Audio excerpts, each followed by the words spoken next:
J'espère que vous allez bien et là où vous êtes.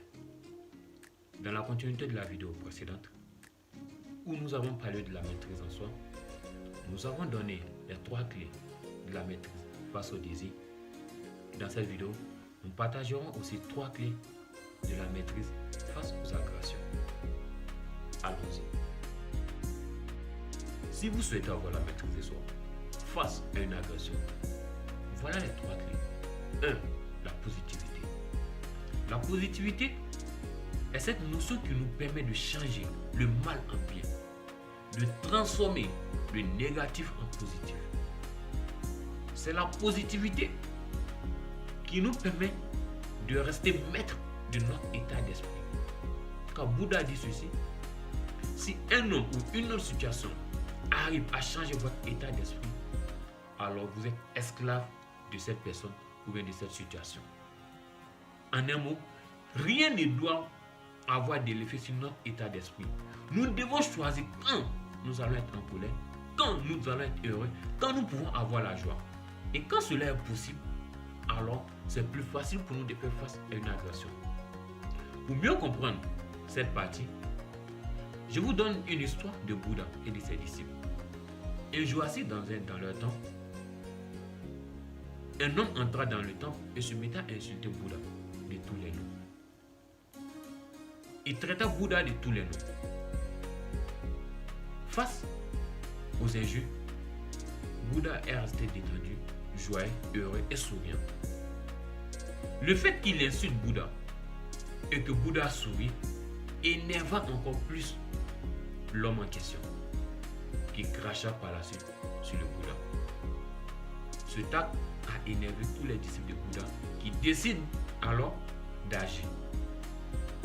Heureusement que Bouddha a su les maîtriser et dit ceci: cher monsieur, je vous remercie car grâce à vous, j'ai appris que moi, Bouddha, j'arrive à faire face aux agressions.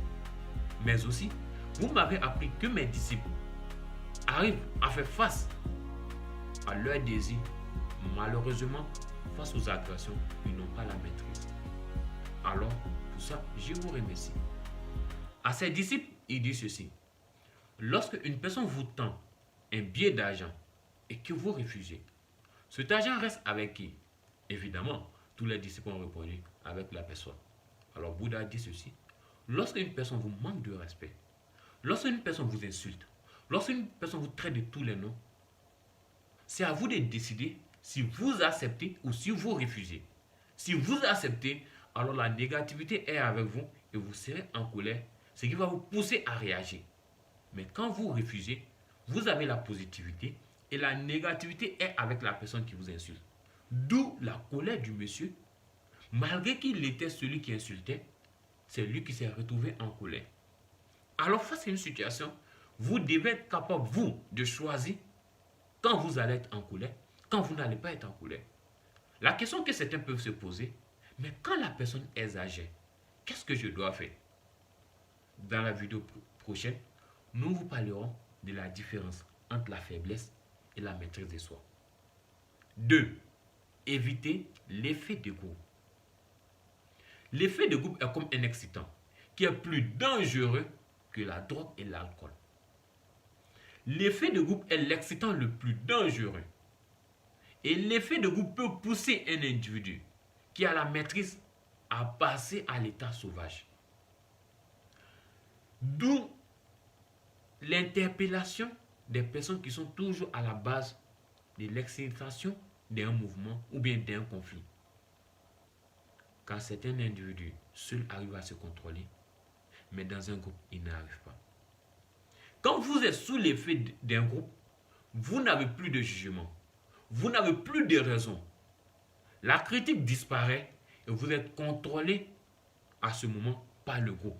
Tout sera décidé par le groupe. Pourquoi nous voyons que certaines personnes sans la drogue, sans l'alcool, sans des excitants, arrivent à tuer, à massacrer? Car à ce moment, ils sont sous l'effet du groupe. Alors pour un bon jugement, vous devez éviter l'effet de groupe. Car l'effet de groupe détruit votre personnalité. L'effet de groupe fait que vous n'hésitez plus. L'effet de groupe vous amène à agir, à réagir, alors que vous n'êtes pas sorti avec l'intention.